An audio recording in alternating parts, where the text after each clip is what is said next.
leaving to India today, and it's raining.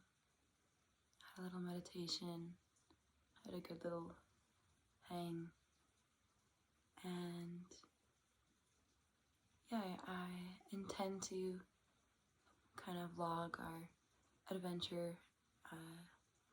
Lots to do, lots to see, and I don't know, I'm surprised with what's coming up today. Like, I mean, I love adventure and I like new things and inspiration and all that, and yet I found myself at the same time sort of like in like a grief energy. Like, I think the first time to India was only 2 weeks, and it shifted so much in me, and so I can only imagine, I guess, what like 2 months is gonna do.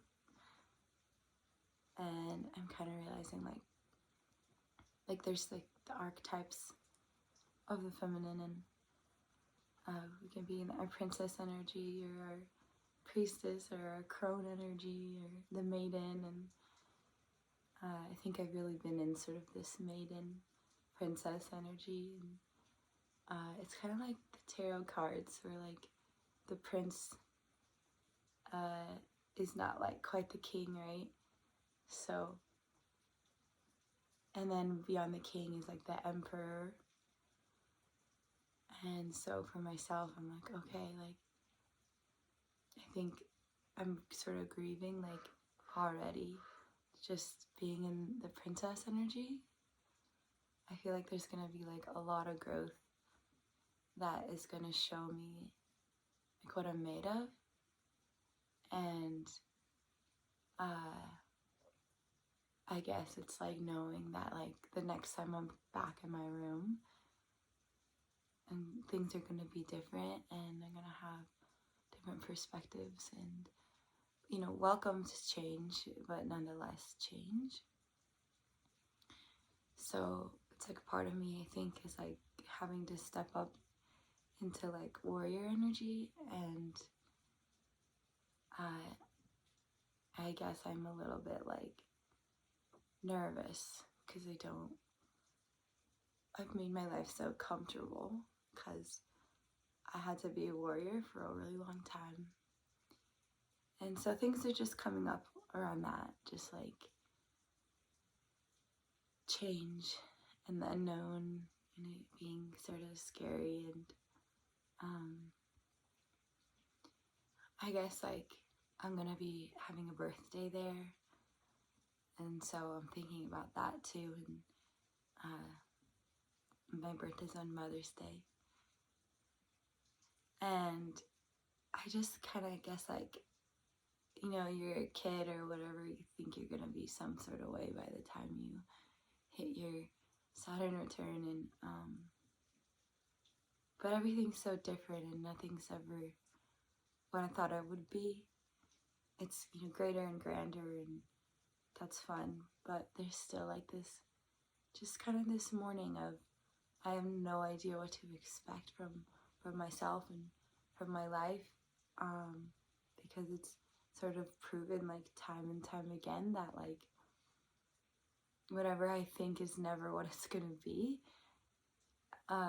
like logically, like what I expect. Yet like just so much of the things that I've dreamt of or gotten synchronicities about have been shown to materialize. So I guess I'm kind of also nervous that like, especially doing like a Kundalini training where it's gonna be like breath work from like 5 a.m. on, yeah, it's just gonna be so much of that, like that the prana, and the prana in the body does reveal sort of the psychic reality, the desert of awareness and vastness. And so I know things are going to be revealed, and I don't want to like doubt myself. I've really done a lot of that my whole life. So it feels like powerful truths coming, and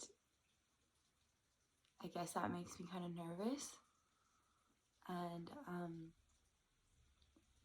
I was talking with a friend, and I've talked about her before. She's really special, and she asked me kind of the details of like one of the first sort of traumas that I experienced, like sexually, and I hadn't thought about it in a while. And that conversation was yesterday. So I think a little bit of me is like grieving, like kind of like just how things have been pretty unfair. And my story is not necessarily unique, and many women have had really more terrifying experiences. But nonetheless, just thinking about it, there's like parts of the story that I don't remember, and I guess I kind of sense that like I'm going to be doing a lot of remembering in this time, just to be really practicing and deepening and quiet and soft. And I think I'm a little bit scared, to be honest, to just like fully release some things. And in order for the body to release, it often brings things into the conscious awareness. So I guess that makes me kind of expecting healing, but I'm gonna be like far away from all the things that make me comfortable. Like, won't be able to like go hug my mom, and I won't be celebrating my birthday with my twin sister, and just like things that seem so kind of small are going to be really important. Like just simple things, like I'm going to miss my guitar, I'm going to miss my swing, I'm going to miss the dog I always see getting walked, I'm going to miss my walk through the oak trees, I'm going to miss hearing the rain when I wake up. Like just things that are simple, and there's going to be so much wonderment, and there's going to be so much inspiration. Like really excited just to like really write and journal, and hopefully bring about book number 2. And well, I kind of already have book number 2 and 3, but to solidify and write more. And yeah, so that's where I'm at right now. I'm nervous to sit on a plane for a really long time. I'm like really move a lot. Like I fidget, and I just have a lot of electricity in my body. So sitting down for long periods of time is rough. But again, I know that this is about teaching me how to like hold my energy and to be still, even though it's a lot of energy and it's powerful energy. I think kindness gets mistaken a lot for like weakness. And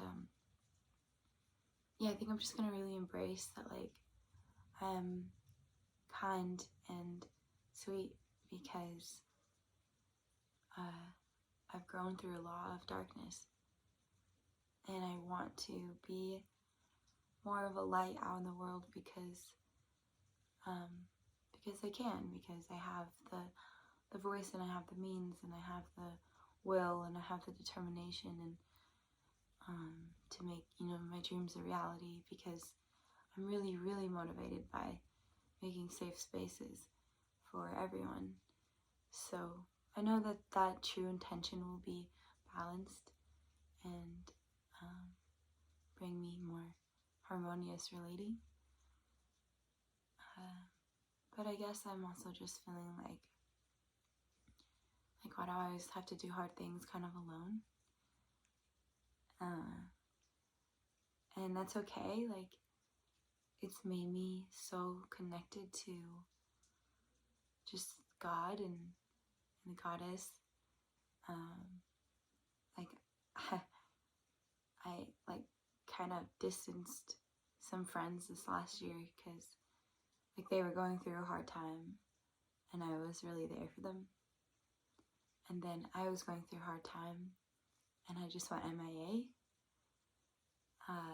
And they kind of took it as like just like me not caring anymore.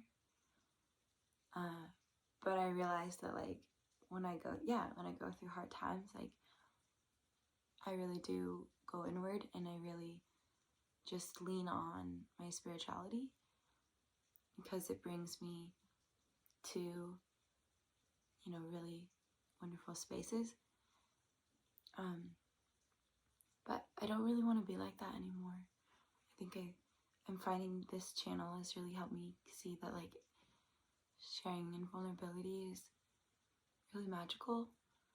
I really been appreciating some of the comments I've been getting lately where you guys are telling me how you're feeling. And I just don't want anyone to really feel alone. And for me, like I know I'm never alone because I have the love of nature and I have the love of my feeling body, and I always know that I'm home when my awareness is dropped down and I can feel my heart and I can feel my feet and I can feel just the safety that's there.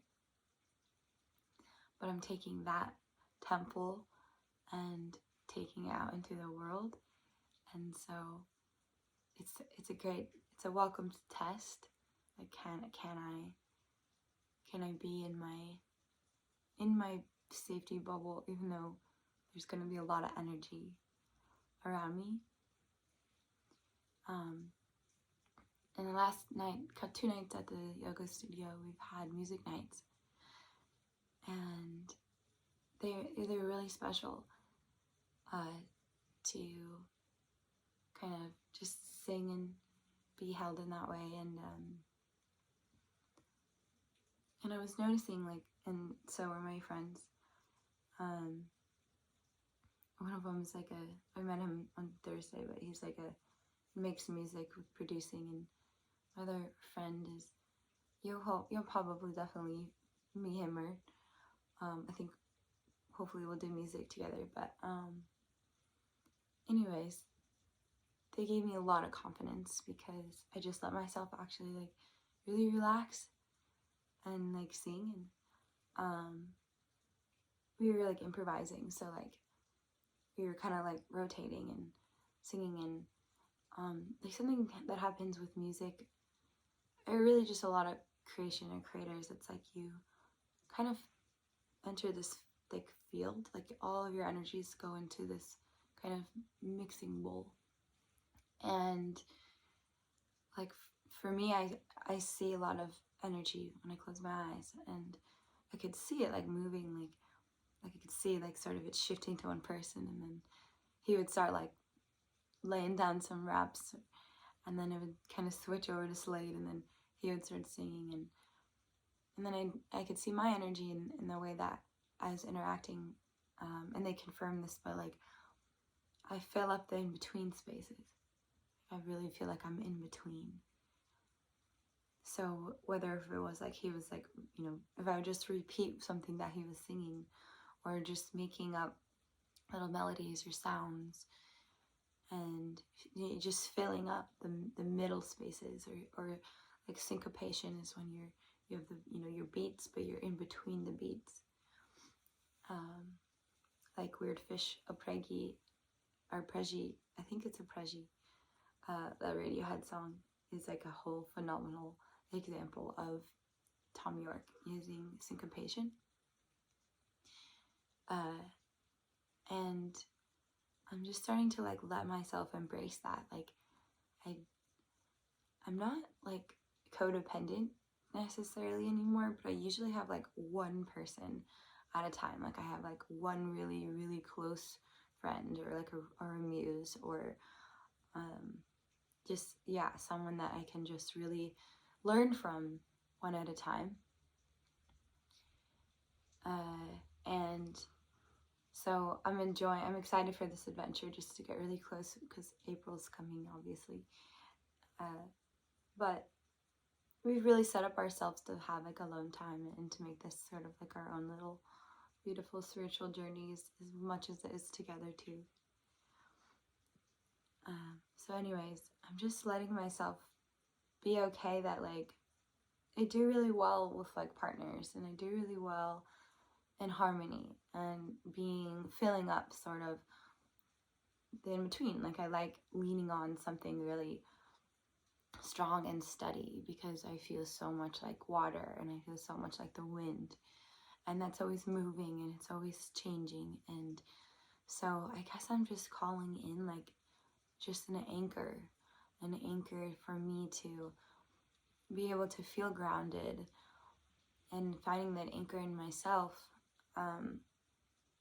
because like I do not want to feel so floaty, and I know a lot of women and people that do feel really sort of kind of like fairy energy, like just whimsical, and that's so magical. But I think it's also sometimes a bit of a trauma response, because in my imagination it's really lovely, and in my body it can hurt, and there's memories that I don't want to deal with, and there's energetic violations and things, and just unhealed wounds.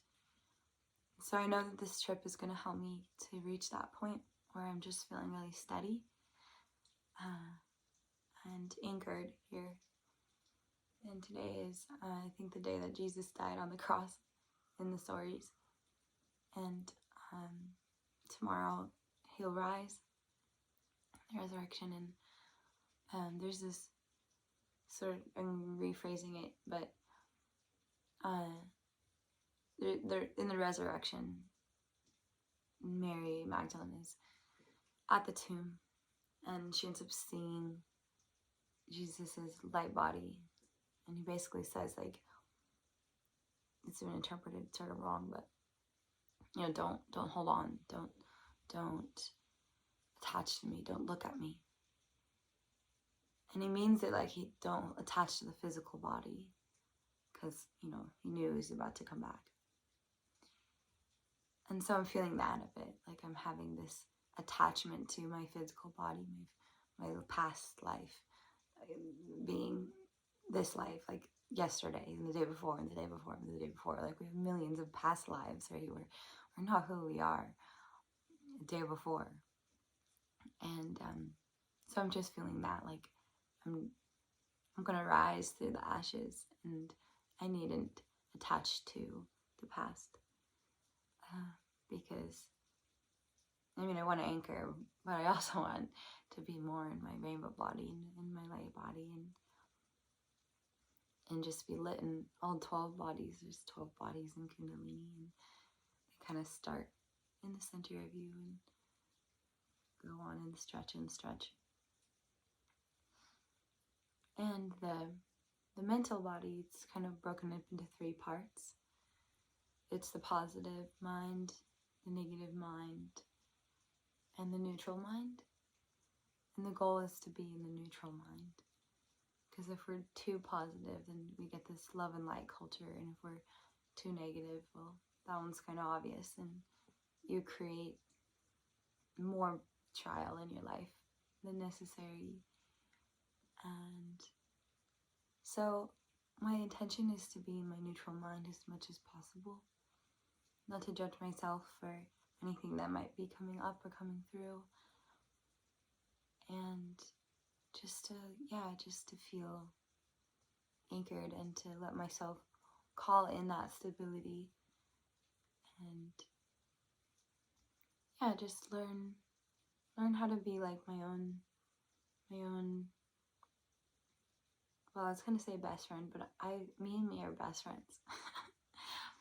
But how to just stay anchored while I'm out and about. Like I tend to go into other people's fields in a way, like, and it's almost a coping mechanism, because if I can go into your field, then I can read your thoughts, and I can read your heart, and I can feel your body.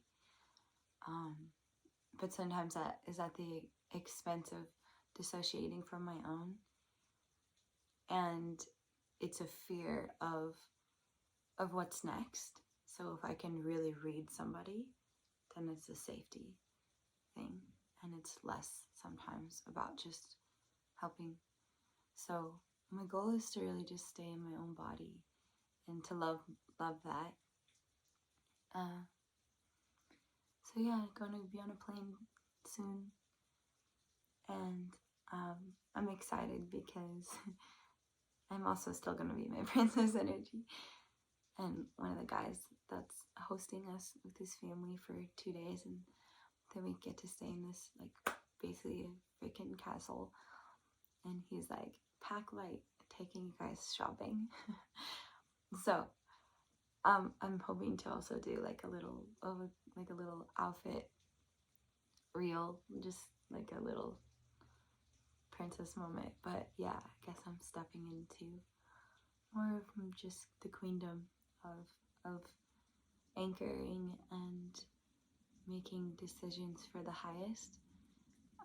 And the highest isn't always just what I want. Certainly not, because a lot of the things that I want I haven't seemed to be able to get or have. So I guess I also just want to give up like attainment and expectations, and to practice true yoga, true yoga, which is this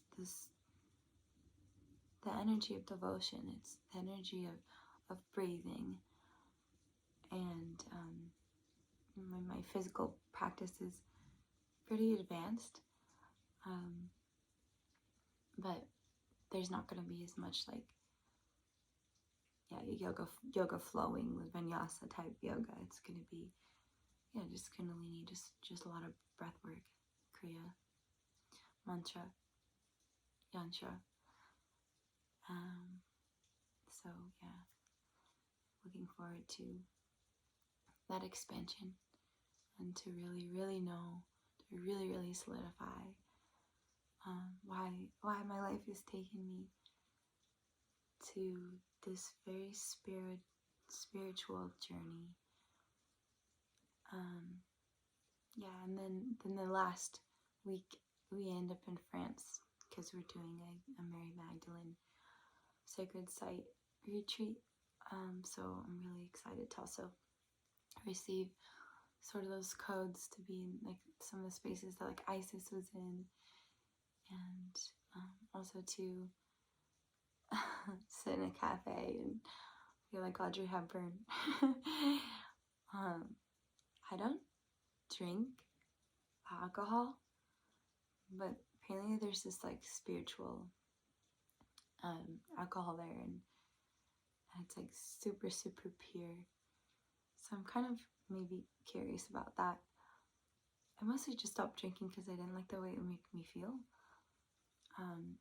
And also because every time I swear I would drink alcohol, not with my family, I just kept getting like kissed or worse by people I didn't see it coming from. So I know my body is also like scared of alcohol. So maybe it would be good to heal that a little bit and feel safe. But anyways, yeah, just excited to take you along this journey, to journey myself. Yeah, thanks for being here, you guys. Thanks for your encouragement. Thank you for just your hearts, just sharing the space. I can really like feel you guys, and it's nice to feel supported. It's also nice to get some of the not supportive comments. They're kind of funny. I saw this meme, if you've seen the movie Surf's Up with the penguins, and it's like Jake and Joe on a surfboard, and he's just like, and the caption is like, imagine hating on me and this is me. And I was like, that's exactly how I feel. I'm like, I'm so genuinely like doing my best, like like just out of purity, and like, so it's funny to like see kind of people just not fuck with you, because I'm like, okay, but I'm like a baby. Like I'm just like a hippie, like just a chicken on a surfboard. Like I mean no harm, but all good there. So anyways, I think I've said thanks and goodbye like a few times. So thanks, namaste, and yeah, see where this venture goes.